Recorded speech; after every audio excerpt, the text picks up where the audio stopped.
Eh, Bismillahirrahmanirrahim. Assalamualaikum warahmatullahi wabarakatuh. Waalaikumsalam Waalaikumsalam warahmatullahi warahmatullahi wabarakatuh. wabarakatuh. Selamat malam. Mungkin karena cuacanya kurang cerah, artinya hujan deras di luar, ada kemungkinan sinyal Zoom saya itu tidak stabil. Saya meminta perhatian teman-teman untuk memperhatikan materi pengajaran lanjutan dari filsafat ilmu, khususnya yang saya ampu. Jadi sebenarnya ketika berbicara tentang filsafat itu bukan material baru, material yang selalu kita pelajarin terkait dengan bagaimana kita belajar untuk mencintai nilai-nilai kebenaran, mencintai nilai-nilai kearifan, dan mencintai nilai-nilai kemanfaatan. Bahkan di Indonesia itu sendiri, selain kita belajar apa yang dinamakan legal substance, legal structure, dan legal culture, kita juga belajar landasan-landasan ketika ingin mengetahui bidang hukum. Nah, teman-teman yang bergerak di bidang hukum itu kan tahu, landasan belajar ilmu hukum adalah 3 juga, selain struktur, substansi, struktur, kultur, kita juga belajar landasan filosofis, landasan sosiologis, dan landasan yuridis. Maka kemudian hukum itu menjadi betul-betul lekat kaitannya dengan nilai-nilai filsafat. Maka untuk mendapatkan pengetahuan yang komprehensif, dimulailah proses berpikir kita dari awal, bukan dengan kategori filsafat hukum, tapi untuk di magister ilmu hukum, di level 1 kita belajar dulu filsafat ilmu. Nah, coba kalau ada kesempatan, teman-teman jangan tutup videonya. Sebaiknya teman-teman buka saja videonya supaya saya lihat proses interaksi kita serius, aktif atau tidak, seperti itu.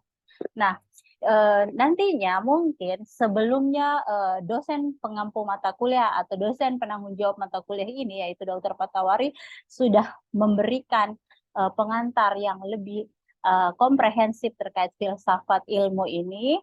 Saya juga mempunyai bagian-bagian yang akan saya ajarkan, yaitu bagian, ada beberapa bagian, 6 bagian, tapi mengingat waktu, mungkin saya tidak terlalu ngoyo ya, saya tidak akan ngotot harus selesai semuanya. Yang jelas saya sudah menjalankan tugas untuk membagikan sharing ilmu pengetahuan terkait dalam bidang-bidang filsafat ilmu. Kita akan masuki tahapan-tahapan pembelajaran utamanya. Yang pertama adalah kita harus belajar dari klasifikasi terkait kriteria kebenaran ilmiah. Setelah itu kita baru masuk lagi, setelah belajar kriteria kebenaran ilmiah, kita belajar lagi terkait dengan anatomi ilmu. Jadi seperti bagian fisiologi tubuh manusia, terkadang kita juga harus mengetahui apa saja bagian-bagian dari ilmu. Jadi kan kalau belajar filsafat itu kita selalu belajar sistematikanya. Jadi ada bagian metafisikanya, di situ ada bagian, kemudian di situ ada bagian logikanya, di situ ada bagian epistemologinya, aksiologinya, ontologinya, dan itu yang disebut dengan anatomi ilmu dalam tahapan-tahapan pembelajaran filsafat ilmu. Kan ketika kita belajar filsafat, kita akan mencapai pengetahuan yang lengkap, tidak hanya lahir berdasarkan asumsi, tapi memang betul-betul berdasarkan hasil pemikiran yang ingin mencapai nilai-nilai kebenaran, nilai-nilai keadilan, nilai-nilai kebijaksanaan. Maka dia kalau mau komprehensif harus juga masuk ke wilayah anatomi ilmu. Setelah itu kita masuk lagi, di mana? Di struktur hierarki keilmuan. apa sih struktur hierarki keilmuan itu? Maka kita akan berbicara terkait dengan A, B, C nanti. Ada lagi perkembangan aliran filsafat dan ilmu pengetahuan. Kemudian di bagian lanjutan ada batas-batas penjelajahan ilmu pengetahuan dan yang paling penting dari seseorang yang belajar di bangku pendidikan, bangku perkuliahan atau di tingkat universitas itu seharusnya mempunyai etika dalam hal pengembangan ilmu pengetahuan. Maka selalu dikatakan ya, mungkin teman-teman pernah dengar, seorang ilmuwan, entah dia ilmuwan dalam bidang ilmu hukum, entah dia dalam bidang ilmuwan sains seperti ilmu pengetahuan alam, dia bisa saja salah dalam memberikan argumentasi. Tetapi dia tidak boleh berbohong. Jadi dia seorang ilmuwan bisa saja salah, tetapi tidak boleh tidak jujur. Yaitu yang disebut dengan harus beretika dalam melakukan pengembangan ilmu pengetahuan. Nah, sekarang kita lihat dulu. Nantinya ketika kita berbicara di pertemuan 1 yang menjadi bagian saya, bukan bagian secara keseluruhan pengajar filsafat, tapi bagian saya ya. Jadi kalau teman-teman mau klasifikasi, Dr. Patawari ajarin yang ini, Dr. Lisa ajarin yang ini, Dr. Amir nanti ajarin ini. Jadi nanti ketika digabungkan dia akan menjadi lengkap material subjek-subjek dari filsafat ilmu ini. Dalam pertemuan kita terkait filsafat ilmu ini, ada yang dinamakan dengan mengapa kita harus membangun argumentasi berdasarkan kebenaran. Dan kebenaran itu terbagi menjadi kebenaran biasa dan kebenaran ilmiah. Kalau kebenaran biasa itu kita pahamin sebagai common sense, dan kebenaran ilmiah itu disebut dengan science. Nah, selain kebenaran, kita juga harus melihat potensi dari pembelajaran filsafat biasanya menggunakan juga bagian dari perkembangan aliran-aliran untuk melihat bagaimana ilmu itu bisa berkembang, ilmu pengetahuan hukum itu bisa berkembang, atau ilmu pengetahuan manusia itu bisa mencapai pencerahan seperti itu. Klasifikasinya menjadi zaman Yunani kuno, zaman abad pertengahan, zaman modern, dan zaman modern ini dibagi lagi.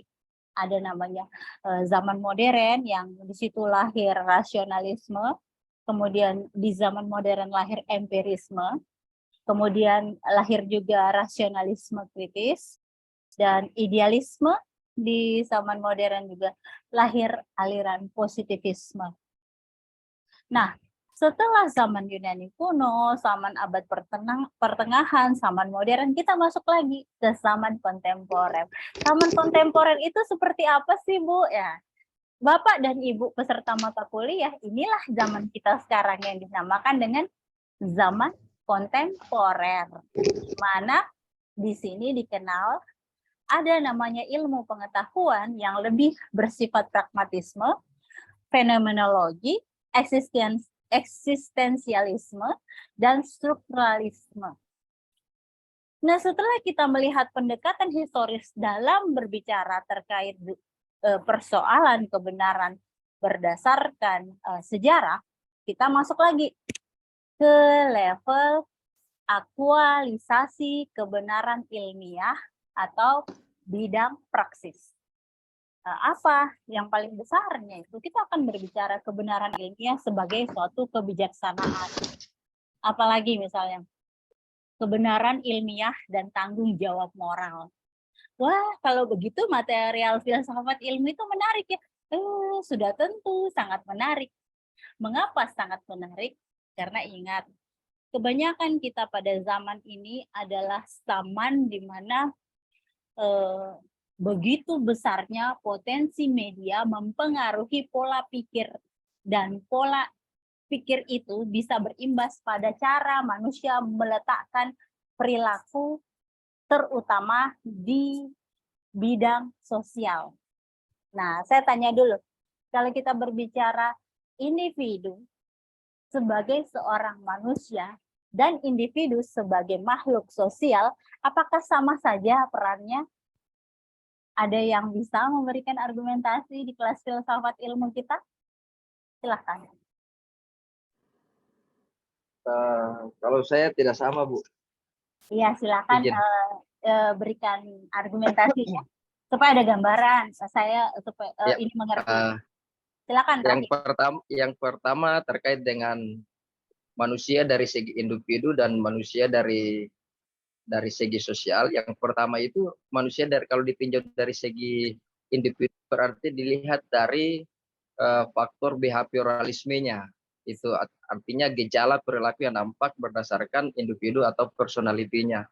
Nah, sementara kalau manusia dilihat dari tinjau sosial itu berarti berbicara fenomena kehidupan yang terjadi dalam ruang lingkup sosialnya, Bu. Jadi Oke. melihat manusia itu ya berbagai macam perilaku yang ada di situ. Ya, Terima terima kasih, Bu. kasih, Saudara Ya, Rahim. Jadi konstruksi berpikir dalam menanggapi seorang individu dan individu dalam kelompok masyarakat atau lingkungan sosialnya kurang lebih seperti yang disebutkan oleh Saudara Rahim ya. Jadi kalau kita berbicara individu, maka kita akan berbicara ada hak. Makanya ada namanya hak yang melekat, yaitu hak hidup, misalnya seperti itu. Bagaimana itu? Kalau dia sebagai individu berarti dia punya kebebasan absolut. 100%. Jadi kalau dia ada di suatu ruangan, dia mau berteriak-teriak, dia tidak mau mengenakan pakaian, dia mau berbuat apa saja, itu bukan urusan orang lain. Karena itu haknya dia terhadap dirinya. Tetapi begitu dia jatuh ke lingkungan sosial, maka disinilah ada pengaturan-pengaturan.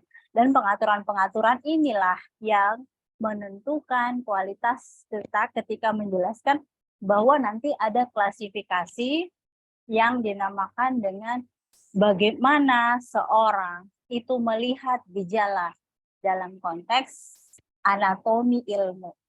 Jadi bahkan untuk ilmu hukum sendiri, ilmu hukum itu kan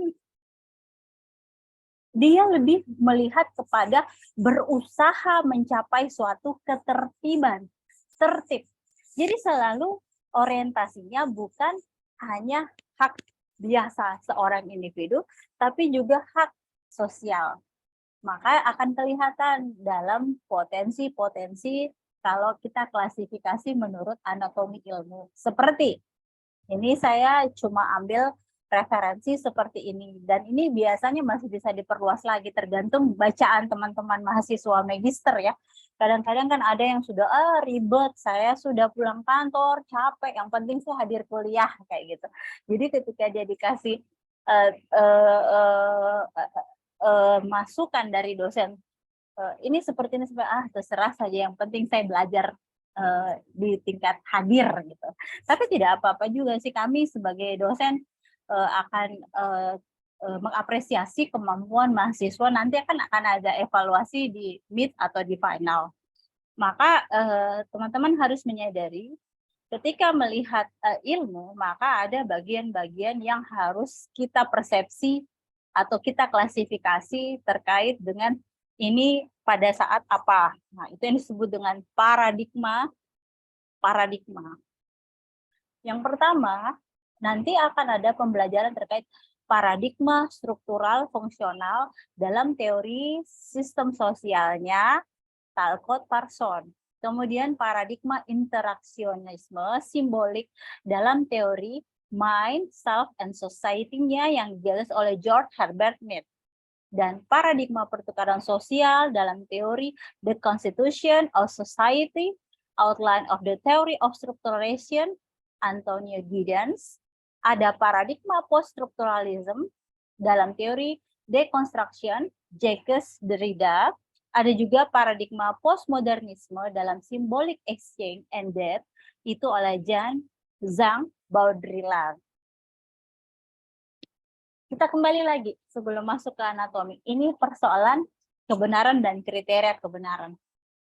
Saya tentu saja tidak bisa berasumsi terkait istilah kebenaran, maka saya memberikan pengertian etimologi dari istilah kebenaran.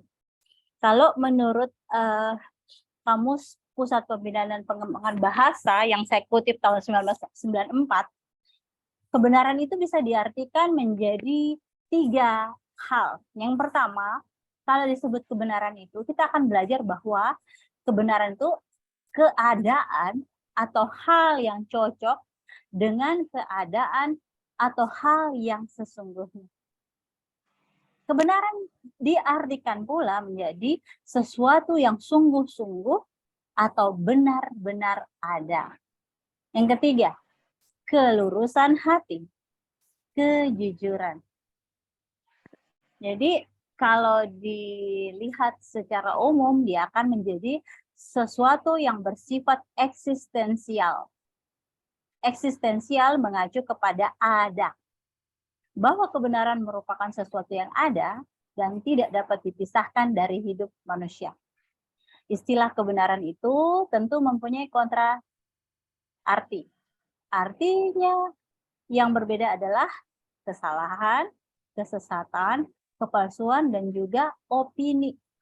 Jadi itu dari Lawrence Bagus yang dia gagas tahun 1996 ya, pada bukunya halaman 412. Jadi ketika kita bicara seperti ini, menurut saya itu Sambo kayaknya tidak usah dihukum seumur hidup karena bla bla bla bla.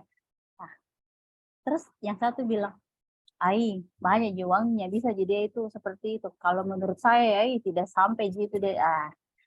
Terus kita akan melihat apakah pendapat si A dan si B itu benar, itu masih ada dalam tataran opini atau subjektivitas. Subjektivitas ini berbahaya kalau langsung diyakini. Maka untuk ilmu pengetahuan, ada kriteria-kriteria ilmiah untuk sampai kepada base evidence bahwa apa yang mereka sebutkan itu ada data dan bukti dan bisa diyakini untuk disebarluaskan.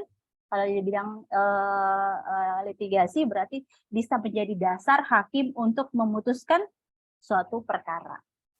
Jadi tidak main-main.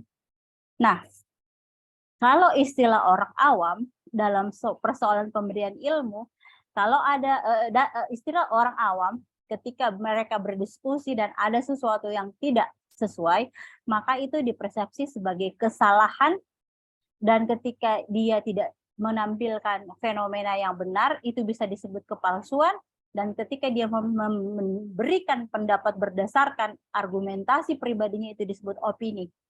Kalau di bidang filsafat, ketika ada argumentasi yang tidak jelas silogismenya atau bentuk penalaran pernyataannya, itu disebut kesesatan. Jadi istilah untuk filsafat, ketika ada argumentasi yang tidak jelas ujung pangkalnya, hulu ke hilir, istilah yang digunakan adalah sesat pikir. Sudah pernah dengar? Bisa tanya Ibu Dok? Bisa tanya? Bisa bertanya? Silahkan. Berarti saya putus dulu sedikit. Ya, silakan. Ya.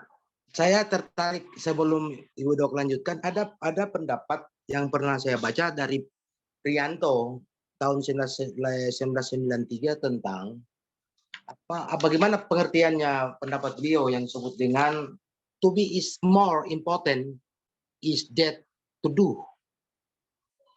To be is more important is that to do. Prianto 1993. Ada dan hadir lebih penting daripada bertindak.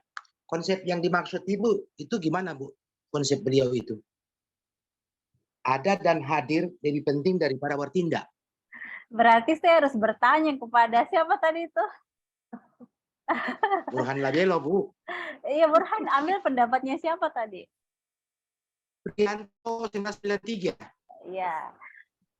Ada dan hadir.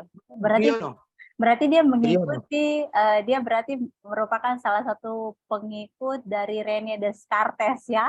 René Descartes itu kan salah satu quote-nya yang paling kentara kalau kami di Fakultas Hukum dulu waktu zaman S1 itu pasti disebut besar-besar dibikinkan balihonya. Aku berpikir maka aku ada. Jangan-jangan kita satu angkatan ini Pak Burhan. Iya, sudah saya cuma uji Bu, tapi saya coba menerjemahkan definisi beliau tentang pengetahuan, sikap terhadap alam, dan ideal cita-cita hidup dan status personal. Nah itu yang Sehingga disebut. beliau mendefinisikan itu tadi. Nah itu disebut berarti dia adalah salah satu saya sebut kalau tidak salah berarti beliau adalah pengikut René Descartes karena René itu adalah salah satu filosof. Kalau kita bicara lingkup filsafat, pakarnya atau ahlinya itu disebut filosof, dan orang yang selalu mengeluarkan quotes atau peribahasa atau pepatah terkait dengan kehidupan atau kearifan, itu biasa disebut filosof, dan bentuk dari filosof yang dia ikuti adalah eksistensialisme. Kan filsafat ada banyak, ada eksistensialisme, ada marxisme, komunisme, liberalisme, ada juga filsafat Islam, ada berbagai macam bentuk filsafat. Apakah kita mau ikut yang mana dan bagaimana ya tergantung Pak. Kembali lagi nanti kayak kita lihat di sini, kenapa nanti akan ada bagian anatomi ilmu, karena baik Talcott Parsons, George Herbert Mead, Antonio Giddens, Jacques Derrida, Jean Baudrillard itu pada dasarnya hidup pada masa yang berbeda-beda. Dan ini mempengaruhi cara berpikirnya dalam konstruksi berpikir untuk masyarakat. Seperti itu. Masyarakat dan bertindak seperti itu. Kalau kita diajarkan mengapa harus belajar filsafat ilmu, kalau di level S2, di level S1 untuk orang-orang hukum yang belajar menjadi seorang sarjana hukum, itu kan diajarin di semester 7 atau 8 filsafat hukum. Apa bedanya filsafat hukum dengan filsafat ilmu? Konstruksi berpikir filsafat hukum tentu lebih rigid, lebih kaku. Kita hanya masuk ke pemikiran orang-orang di bidang ilmu hukum. Tapi ketika kita masuk dan berpikir di bidang filsafat ilmu, diharapkan teman-teman yang ada dan belajar di level magister semester 1 ini mempunyai konstruksi berpikir yang lebih luas dari hanya sekedar mahasiswa S1. Paham ya? Nantinya bacaan-bacaan Bapak dan Ibu ini dan saudara-saudara akan berbeda dengan hanya ingin tahu si A bilang ini, si B bilang ini, tetapi lebih kepada menemukan kebenaran dengan pengertian secara umum, kenyataan sebagaimana adanya yang menampakkan diri sebagai yang ditangkap melalui pengalaman. Nah, pengalaman tentang kebenaran itu bisa dialami akal si subjek berarti manusia, dalam kesamaannya dengan kenyataan adanya yang menampakkan diri kepadanya. Jadi seperti itu ya. Jadi kebenaran itu bukan opini, bukan kepalsuan, tetapi apa adanya. Sampai di sini ada pertanyaan substansi atau pertanyaan pokok. Nah, apa itu pertanyaan pokoknya? Nah, saya perlihatkan di sini. Apakah kebenaran itu sungguh ada? Apakah manusia memperolehnya? Bagaimanakah sifat dari kebenaran itu sendiri? Menjadi relatif atau mutlak? Itu saja dipikirkan dulu. Nah, oleh sebab itu, ketika kita masuk di pembelajaran filsafat ilmu, teman-teman, kalau kita tidak terbiasa menggunakan argumentasi objektif, kita akan lelah. Karena ada banyak yang harus didialogkan. Atau di sini disebut perkembangan filsafat itu kan bersifat dialektis. Pemikiran yang satu merupakan suatu antitesis dari pemikiran yang lain yang merupakan tesisnya. Begitu seterusnya. Filsafat pengetahuan juga sesuatu yang berkembang secara berputar, sirkuler.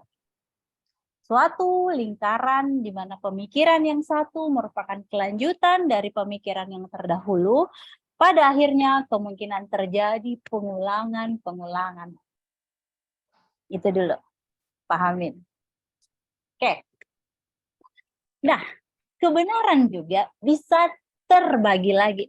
Bu, kenapa sih kita ini kan, saya ini Bu, misalnya ada yang bilang mau berargumentasi, saya ini sudah umurku itu sudah 50 tahun, Bu. Kenapa saya harus diajari lagi soal kebenaran, Bu? Susah-susah aku ini belajar lagi kebenaran, padahal saya sudah tua seperti ini. Pak, kalau tidak mau belajar, tidak usah. Tidak ada yang larang, karena sebenarnya ketika Bapak bisa survive hidup selama 50 tahun itu, berarti memang Bapak sudah berhasil memberikan yang terbaik dari common sense-nya Bapak, yaitu kebenaran biasa. Common sense itu adalah pengetahuan yang digunakan setiap individu dalam hidup sehari-hari. Kebenaran biasa ini membuat seseorang itu berani bertindak atas dasar apa yang dia ketahui tanpa dia perlu belajar di lingkup perguruan tinggi seperti apa yang dilakukan saudara-saudara malam ini. Nah, bahkan pengetahuan yang diperoleh dalam konteks common sense itu bisa pasti dan mutlak. Sekarang saya kasih tahu. Misalnya Bapak dan Ibu melihat lubang di jalanan. Apa kira-kira Bapak dan Ibu atau saudara-saudara akan tetap lewatin lubang itu?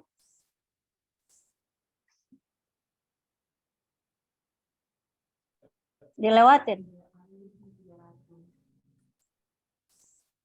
Pak Gafur, dia apa Pak Gafur? Menutup lubang dan melewati. Dihindari. Jadi tidak hanya sekedar melihat lubang, tapi menutupi dan melewati.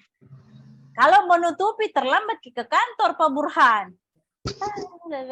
Dihindari. Setengah mati Bu, kita menghindari lubang Bu. Nah itu yang disebut common Kan ada sense. tindakan dulu.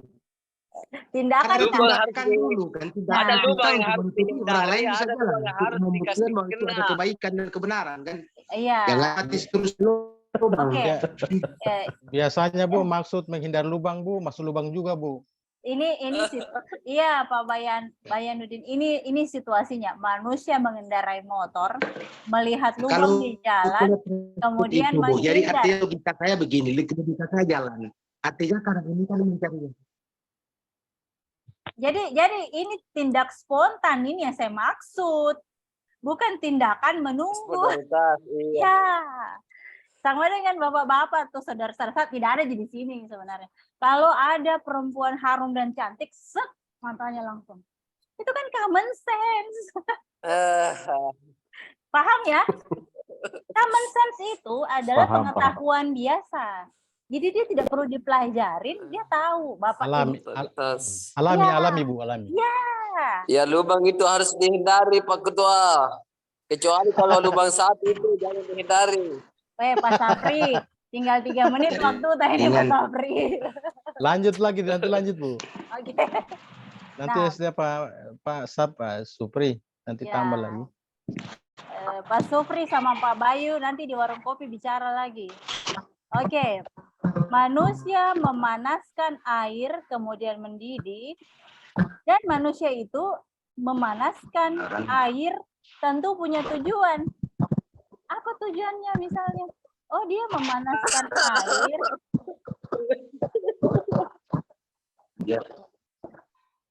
Ini saya tidak mengerti ada apa dengan Pak Safri dan Pak Burhan ini. Ini Bu, kalau sudah bicara masalah lubang begini repotnya Bu. Oke. Orang memanaskan air itu tujuannya misalnya sejarah. Tidak dia pelajarin, dia langsung ambil teko, isi air, nyalakan kompor, langsung ambil kopi, ambil gula, aduk, sudah. Oh, apa itu dia harus pelajarin di bangku kuliah? Tidak. itu adalah common sense. Jadi pengetahuan yang digunakan manusia untuk hidupnya sehari-hari tanpa dia harus mencari tahu seluk-beluk yang dalam dan luas, dan itu adalah disebut pengetahuan biasa.